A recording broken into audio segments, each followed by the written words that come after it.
Anaemia અને પોષક આહાર. મિત્રો, આજે આપણે એનિમિયા અને પોષક આહાર વિશે જાણીશું. શરીરમાં હિમોગ્લોબિનનું પ્રમાણ ઘટી જવું તે રોગને એનિમિયા કે પાંડુ રોગ કહે છે.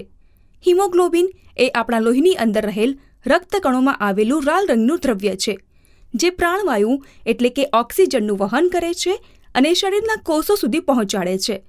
લોહીમાં હિમોગ્લોબિનનું પ્રમાણ ઘટે તો શરીરના કોષોને પ્રાણવાયુનો પુરવઠો ઘટે છે અને તે બરાબર કામ કરી શકતા નથી. કિશોર કિશોરીઓમાં સામાન્યતઃ 12 થી 13 ગ્રામ જેટલું હિમોગ્લોબિન હોવું જોઈએ. આપણા દેશમાં 50 થી 60% કિશોર કિશોરીઓ એનિમિયાથી પીડાય છે. એનિમિયા કેમ થાય છે? તરુણાવસ્થામાં વજન, ઊંચાઈ વધે, માટે પોષણની જરૂરિયાત વધે. કિશોરીઓમાં માસિક આવવાનું શરૂ થાય.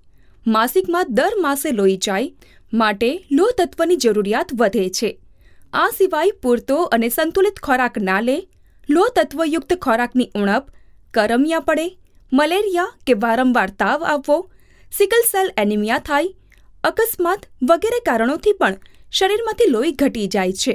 એનિમિયા થાય તો શું તકલીફ થાય? શરીરમાં લોહી ઓછું હોય તો થાક લાગે, અશક્તિ લાગે, શ્વાસ ચડે, આંખ, જીભ, નખ, હથેળી ફિક્કા કે પીડાશ પડતા લાગે, મોઢે સોજા ચઢે, વાંચેલું યાદ પણ ન રહે. આવા લક્ષણો દેખાય તો દવાખાને લોહીની તપાસ કરાવો. એનિમિયાને અટકાવવો આપણા હાથમાં છે. સ્વચ્છતાની અમુક ટેવો વિકસાવવી જોઈએ, જેમ કે સંડાસ જઈને આવ્યા પછી અને જમતા પહેલા સાબુથી હાથ ધોવા, નખ કાપેલા રાખવા, પગમાં ચપ્પલ પહેરવા, પીવાનું પાણી ડોયાથી લેવું વગેરે.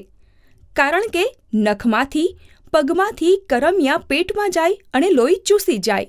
ખુલ્લામાં સંડાસ ના જવું. નિયમિત દર અઠવાડિયે એકવાર લોહ તત્વની ગોળી ગળો.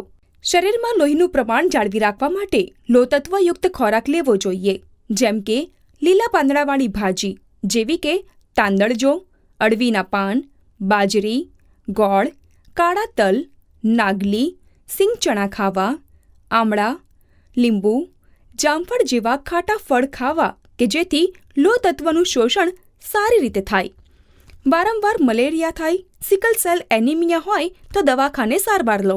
હવે આપણે પોષક આહાર વિશે જાણીએ. તમે જાણો જ છો કે આપણા દેશમાં 40 થી 50% બાળકો કુપોષણથી પીડાય છે. વિદ્યાર્થી મિત્રો, શું આપ જાણો છો આપને રમવાની, વિવિધ કામ કરવાની, વાંચેલું યાદ રાખવાની શક્તિ ક્યાંથી મળે છે? આ શક્તિ આપણા રોજિંદા ભોજનમાંથી મળે છે.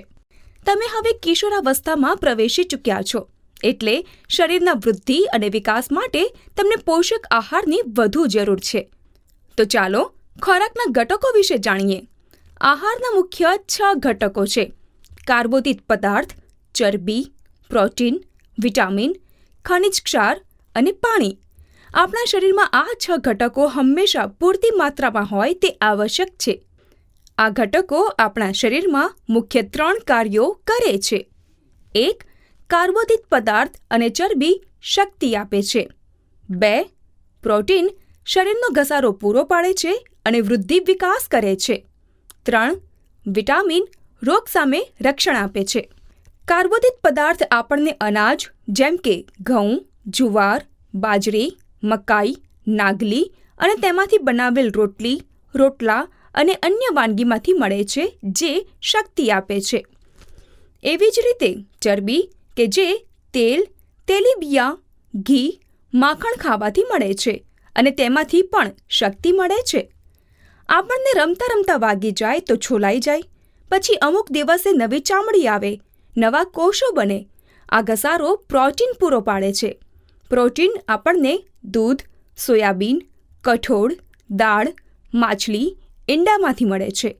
બજારમાં પેકેટમાં મળતા નાસ્તા ખાવાને બદલે ચણા, સિંગ, ફણગાવેલા કઠોળ ખાવાની આદત પાડીએ તો આપણા સ્નાયુ પણ મજબૂત બને અને વૃદ્ધિ વિકાસ પણ યોગ્ય રીતે થાય. જ્યારે આપણે બીમાર પડીએ અને ડૉક્ટર પાસે જઈએ તો મોટાભાગે ડૉક્ટર વિટામિનની ગોળીઓ આપે છે, પણ આ જ વિટામિન અને ખનિજ ક્ષાર તત્વો આપણને વિવિધ પ્રકારના શાકભાજી અને ફળોમાંથી મળે છે. વિટામિન આપણું રોગો સામે રક્ષણ પણ કરે છે. આવા શાકભાજી અને ફળો આપણા વાડામાં ઉગાડીએ તો રોજ ખાવા મળે અને પૈસાની બચત પણ થાય. ખનિજ ક્ષાર અને પાણી પાચનની પ્રક્રિયામાં મદદ કરે છે. તો વિદ્યાર્થી મિત્રો, આટલું જરૂર યાદ રાખો. રોજ સાબુથી હાથ ધુવો, પગમાં ચપ્પલ પહેરો અને પીવાનું પાણી ડોયાથી લો. લોહ તત્વયુક્ત પૂરતો ખોરાક લો. રોજ લીલા શાકભાજી અને ફળ ખાઓ. પ્રોટીન જરૂરથી લો. આશા કાર્યકર પાસેથી મળતી આયર્નની ગોળીઓ દર અઠવાડિયે નિયમિત લો. આપણા શરીરમાં ખોરાકનું પાચન બરાબર થાય તે માટે દિવસનો 8 થી 10 ગ્લાસ પાણી અચૂક પીવો. આટલું કરો અને તંદુરસ્ત રહો. કોઈ પણ મૂંઝવણ હોય તો સેવા રૂરલ દ્વારા ચાલતી મિત્ર હેલ્પલાઇનનો સંપર્ક કરો.